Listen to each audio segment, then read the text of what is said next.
What's going on, everybody? It's Rick from Garden with Barchuckin. Today's Worm Wednesday. This is the natural bedding bin with the red wigglers. It's been about a month since my last feeding and harvest. I did check in on this about 10 days ago on Sunday. So we'll quick check that out and then we'll hop into it. So quick check-in. It's Sunday. It's been 4 days. I actually placed the sifter on top to hopefully give a little pressure, keep a little weight on that feeding area.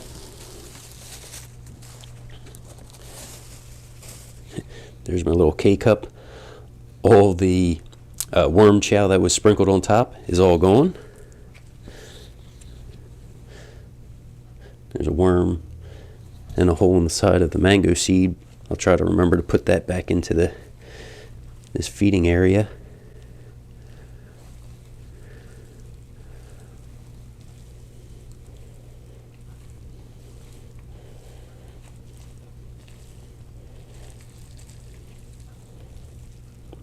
Oh yeah.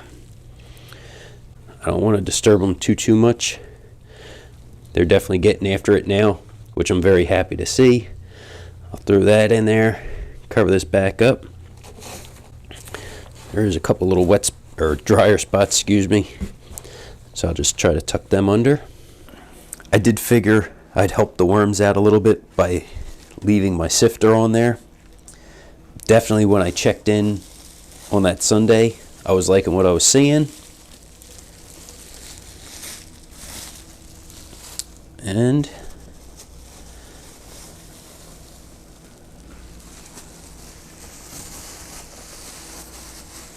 hopefully everything's looking pretty good.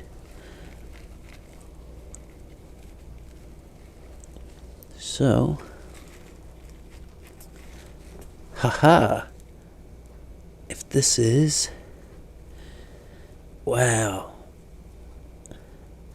Oh, I didn't notice anything when I looked in the other day on the Sunday, but this is those sunflower seeds that I added, and look, it actually germinated. So those are good seeds. So that's good to know. Okay, let's see.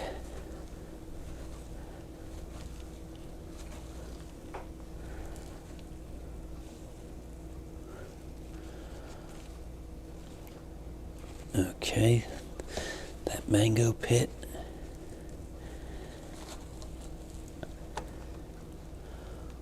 Wow. There's just the stem. And look at all that activity.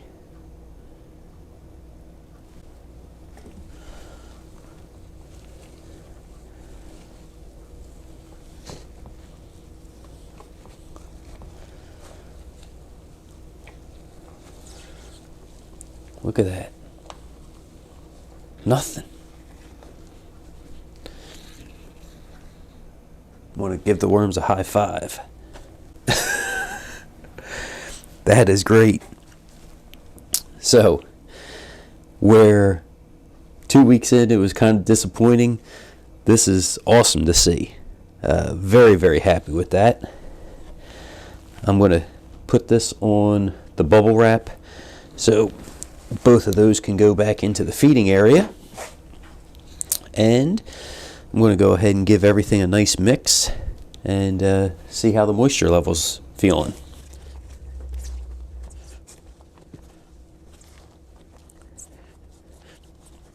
Definitely seeing some moisture down in these creases.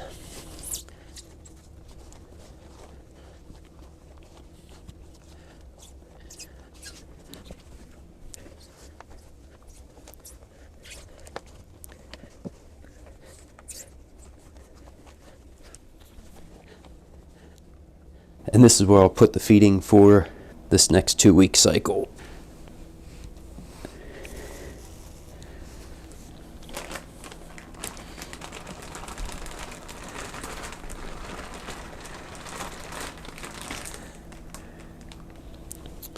Okay, definitely a lot of pulp. Looks like a little citrus. Based on how these guys are looking now, I'm definitely feeling more confident with this kind of feeding. To the feeding area, I like to add a little ground up eggshells. This is a grit source for the worms. They don't have teeth, so when they take little small bites of this and wiggle around, it helps to digest their food. Also to this, I'm going to add a little pulverized azomite powder.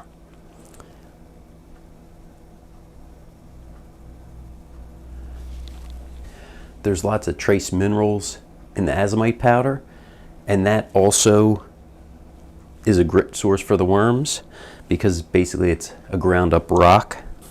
Okay, going to cover everything up.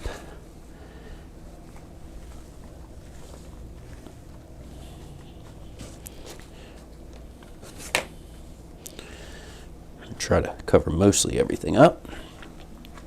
Definitely, if you've had any pest issues, freezing your food and making sure it's well covered are two things that I've tried to always do, and I typically don't have any flying pest issues. I do have some roly-polies and things like that, but they just break down the bin a little quicker and definitely handle the larger items faster for the worms. So I'm not really overly concerned with those, but fruit flies, fungus gnats are a no-go for me. Don't want anything like that. So freezing the food and then burying it has helped me immensely with any flying pest issues. So what I like to do is add a little bit of worm chow. This just consists of expired oats, flour, cornmeal, and a little bit of pulverized eggshell. This is available for the worms right now. So as soon as they start climbing around it and nibbling, they can actually take that right in. This bin definitely has done a great job on taking that top of the pumpkin out. It did take a month, but between the bacteria, the worms, it's kicking butt right now. I think if I didn't harvest before that feeding, I think it would have handled that pumpkin a lot quicker. But that's something I can test out another time.